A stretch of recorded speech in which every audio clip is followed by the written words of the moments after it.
안녕하세요. 여러분 수익률 상승에 도움을 드리고 싶은 헬퍼입니다.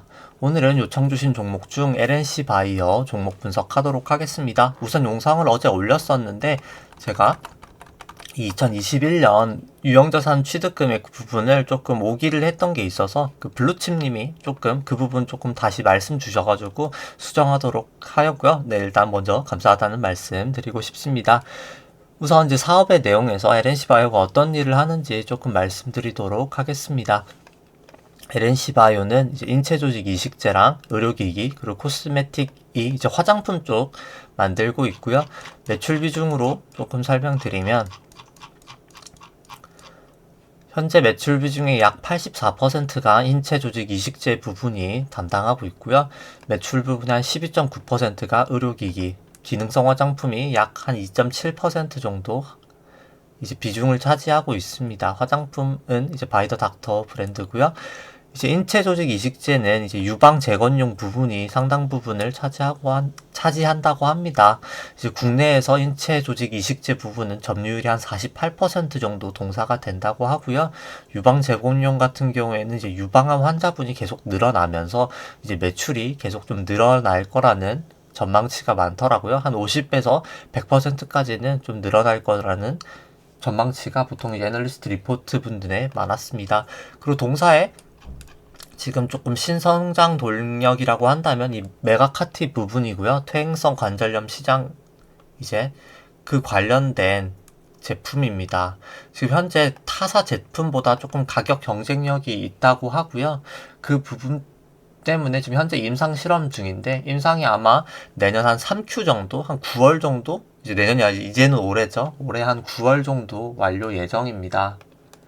그리고 이제 또 국책 과제로도 지난 9월에 선정이 되었었고요. 그리고 밑에 있는 이 ECM 콜라겐 필터 또한 지난 4월, 작년 4월이죠. 작년 4월에 이제 10대 산업 분야 규제 혁신 방안에서 이제 폐지방 재활용 관련 내용이 이제 포함되면서 조금 법 개정 관련된 수혜를 받지 않을까 전망을 하고 있고요. 이제 보통 같은 경우에는 이제 필러가 하이루론산 필러가 이제 대부분인데 여기도 나와 있지만은 ECM 필러가 필러 주입 한 30% 이상 자가 조직화가 더 되기 때문에 더 뛰어난 부분이 있다고 합니다. 그래서 동사에서 지금 두 부분에 대해서 조금 긍정적으로 바라보고 있고요. 그리고 유형자산 취득 공시가 있었었는데 이 메가카티 공장 메가카티 공장에 대해서 한 21억 정도 이제 투자가 있었습니다. 취득 예정일자는 올해 1월 29일이고요. 그리고 동사에서 조금 가장 이슈가 있었던 게 사실 그 CICC라고 이제 중국 최대 투자은행인 이제 국제금융공사와의 이제 JV 설립이 있었었는데 동사가 60% 그리고 CICC 포함한 중국 파트너가 한 40% 정도 지분율을 하면서 이제 JB를 설립하려고 했었었는데 조금 유상증자 관련해서 돈 자금 납입이 조금 지연되면서 좀 시장에 우려가 있었지만 공시가 일단 작년 12월 24일에 일단 났었습니다.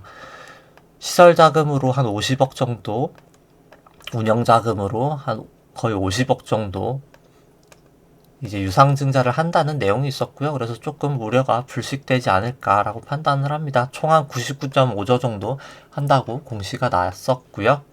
그러면 이제 바로 조금 이 LNC 바이오 조금 재무 분석해 드리도록 하겠습니다. FCF라는 잉여현금 흐름으로 밸류에이션을 했을 때는 이제 목표 주가가 약 한 38,000원 정도가 나오는데요. 이거에 대한 내용을 조금 먼저 말씀드리기 전에 조금 현재 재무 구조가 어떤지 설명부터 먼저 드리도록 하겠습니다. 매출액 같은 경우에는 동사가 2015년 한 90억 정도부터 올해 2020년 정도까지는 한 290억까지 조금 매출이 증가하면서 매출은 조금 꾸준히 증가하는 모습을 나타내고 있고요. 영업이익 같은 경우에도 11억에서 거의 81억까지 조금 많이 한 8배 정도 증가하는 모습을 나타내고 있습니다. 영업이익의 감가상각비를 더한 EBITDA도 14억에서 한 99억 까지 많이 증가를 하고 있고요. 당기 순이익 같은 경우에도 12억에서 117억까지 큰 폭으로 지금 성장을 하고 있습니다. 회사가 이제 꾸준히 성장을 하고 있고요. 영업이익률 같은 경우에도 과거 한 12% 정도에서 규모의 경제 아무래도 매출이 조금 증가하면서 영업이익률이 한 28%까지 개선이 되었습니다. 그리고 총 차입금 의존도 같은 경우에는 회사가 빌린 차입금을 총 자산으로 나눈 수치인데요. 2020년 3Q에 한 18%로 조금 과거 대비해서는 높아졌지만 이 이유가 이제 전환사채랑 신주건부 인수사채를 발행했기 때문입니다. 2020년 작년 3월에 발행을 하였고요. 아무래도 사채 성격을 띠고는 있지만 아무래도 전환이 됐을 때는 자기 자본으로 들어가기 때문에 이 부분을 사실 수치를 제외하면 차입금 의존도는 약 20.2%로 매우 우수한 수준이라고 할 수 있습니다.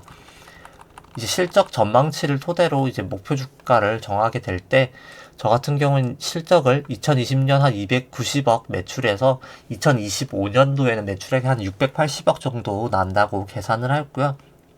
영업이익률을 한 29% 정도 나는 회사라고 실적 추정치를 계산을 하였습니다.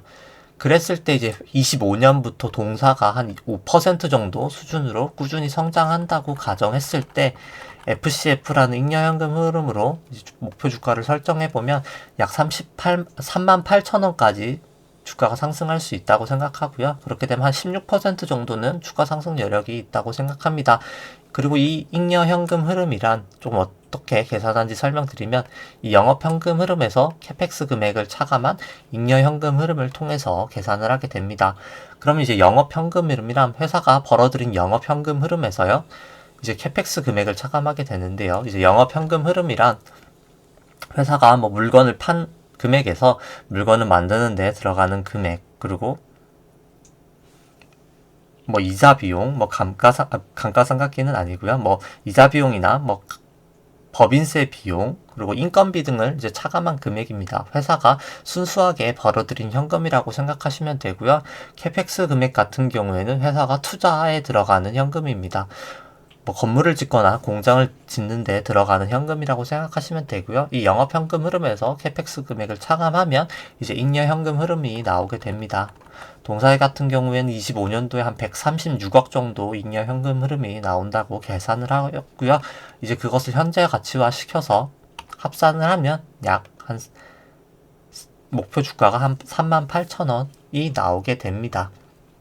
그리고 주식수 같은 경우에는 유통주식 수에서 전환사채랑 신주인수건부 사채 관련한 부분을 다 보수적으로 다 주식으로 전환이 된다고 가정하였고요. 그렇게 되면 한 2200만 주 정도 주식이 생기게 됩니다. 그 다음은 이제 LNC 바이오 좀 차트 분석해 드리도록 하겠습니다. 제가 띄워놨는데 일단 창이 꺼져 있네요. 다시 켜드리면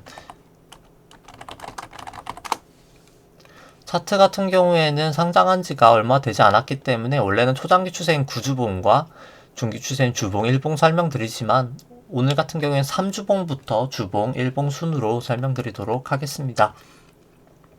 이 파란 색깔 선은 일목균형표의 전환선이고요. 초록 색깔 선이 일목균형표의 기준선입니다. 이 주황 색깔 선이 일목균형표의 이제 9일 후행 스팬이고요. 이 세피아색 약간 진한 초록색이 일목균형표의 26일 후행 스팬입니다. 현재 주가가 전환선을 일단 하회하고 있는 것은 조금 부정적인 요소인 것 같고요. 이 9일 후행 스팬도 조금 역전이 되면서 조금 부정적인 모습을 나타내고 있습니다. RSI도 일단 70을 상회하다가 70을 조금 하회를 하고 있고요. 따라서 조금 기준선을 하회하면 그때는 조금 매도를 해야 될 필요성이 있을 것 같고요. 현재도 차트가 확실히 뭐 하락 추세라고 말씀드릴 순 없지만 일단 조금 중기적으로는 조금 부정적인 추세가 나타나고 있지 않나 판단을 합니다. 그 다음은 주봉이고요. 주봉상으로도 일단 현재 주가가 전환선 기준선을 다 하회하고 있고 9일, 26일 후행 스팬도 다 역전이 되고 있어서 이 부분은 조금 중기적으로 부정적인 모습을 나타내고 있습니다.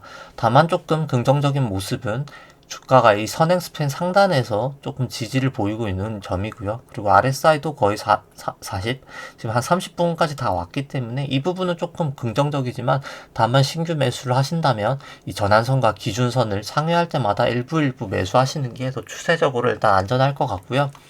일본 같은 경우에는 주가가 현재 지금 전환선 기준선을 다 아직도 하회를 하고 있기 때문에 일본 같은 경우에도 조금 아직 하락 추세가 지속되고 있다고 판단이 되고요. 이 9일과 26일 프랭스팬도 다 역전이 돼 있어서 조금 매수를 하신다면 이 전환선을 넘었을 때 일부 매수, 기준선까지 넘었을 때 일부 매수, 이 선행스팬 저항선까지 다 넘어서면 그때 마지막으로 조금 매수하시는 3분할법을 하시는 게 조금 더 낫지 않을까 개인적으로 판단을 합니다. 우선 조금 총 정리를 해드리면 회사가 계속 조금 성장하고 있는 회사이기 때문에 중장기적으로는 그래도 계속 성장할 것이라고 판단을 하고요. 뭐 메가카티나 ECM 부분 쪽이 그래도 지금 계속 개발을 하고 있기 때문에 중장기적으로는 좀 지속적인 성장은 가능할 것이라고 판단이 됩니다. 다만 그럼에도 불구하고 아직까지 조금 매출액이나 영업이익 절대적인 규모가 일단 시총에 대해서 비해서는 조금 작기 때문에 뭐 투자를 하신다면 투자 비중 자체는 조금 낮게 하시는 게 더 안전하신 투자가 될 것 같고요. FCF 기준으로 제가 2025년도에 매출액을 한 680억, 영업이익률이 29%로 설정을 했을 때는 그래도 한 16% 정도는 상승할 수 있는 여력이 있는 종목이지 않을까 판단을 합니다. 오늘 종목 분석은 여기까지 하도록 하고요. 좋아요와 구독 눌러주시면 감사하겠습니다.